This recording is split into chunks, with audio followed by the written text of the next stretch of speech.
So our topic for today is controversies, misconception, and evidence-based nutrition concept and principles.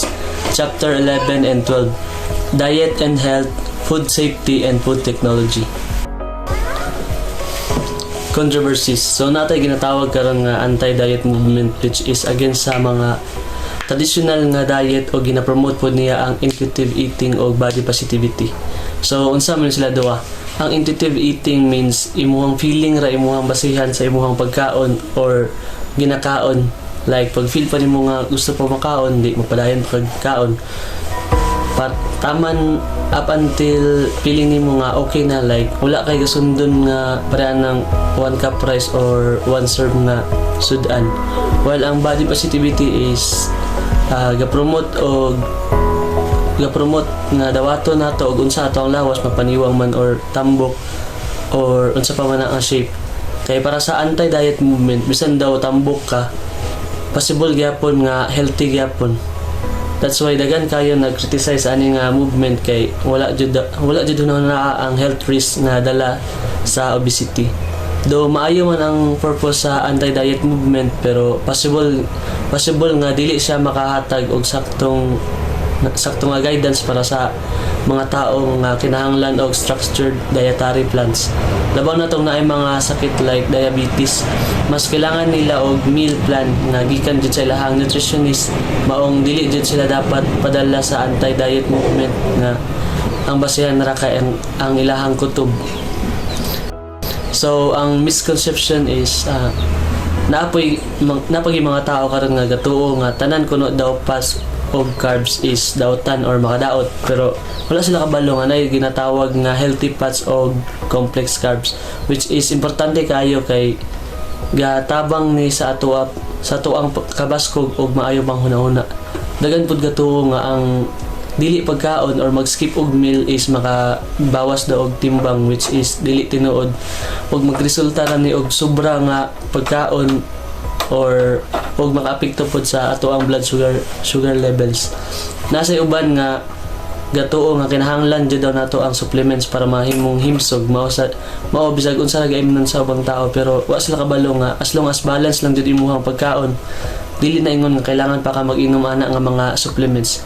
Pero reminder lang pod sa aside sa pagkaon og tarong, kailangan pod nato ang saktong exercise og saktong tulog. So dapat klaro sa tanan na pagkaon, exercise o pahulay or tulog mo jud ang importante para sa maayong panglawas. While dietary cholesterol does have an effect, the main contributions to cardiovascular disease, saturated and trans fats, emphasizing whole dietary pattern such as the Mediterranean diet helps reduce risk. These saturated and trans fats increase cardiovascular disease risk by raising LDL cholesterol and blood pressure, while the Mediterranean diet, rich in fruits, vegetables, whole grains, and healthy fats, helps reduce the risk by improving cholesterol levels and vascular functions. Evidence-based concepts. This field shows a great potential for addressing sa kung unsa ang dapat kanon sa usa ka tawo, kay since kita man tanan laylay og ganan kanon, and so dapat i-base lang po nato ato ang kanon sa ato ang genetic conditions. However, dapat dili ta magpataka og kaon or tuo sa kung unsay tambag sa laing tao. Dapat ang mo recommend sa tuwa is kato na jong expert na kayo like food technologies to secure nga para na siya sa imuhang lawas. Concepts and principles. Concepts. Nutrition strengthens the immune system. So, ang sakto nga pagkaon nato is makatabang siya, makapaligon sa atong lawas na dili ta dali matakdal og mga sakit-sakit like chronic disease, heart disease, cancer. And so, para malikayan na siya nga sakit, dapat di ta magpalabig kaon og katong mga naay high fat and sodium. Principles. Balanced diets and preventive measures. So, kinahanglan magkaon tag vegetables, fruits, and other important nutrients to avoid the disease using the DASH diet. Controversies.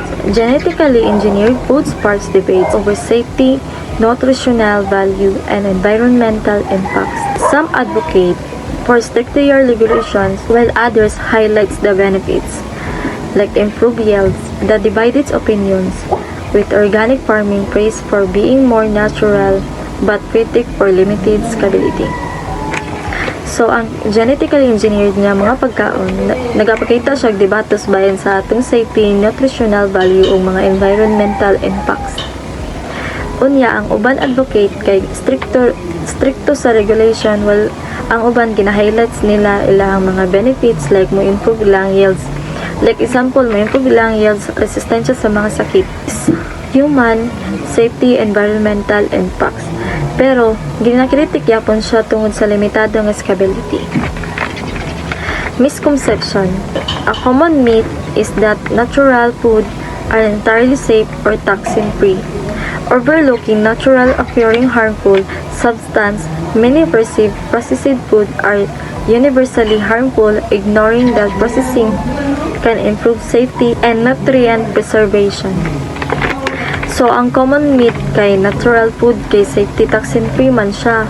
So, dagan sad ang nagtuo nga ang mga processed food kay delikado, pero ang uban nga pagkaon nga organiko dili permilos o mas maayo kay ang uban nga organic nga pagkaon say magdala og mga chemical nga makadaot sa itong mga lawas.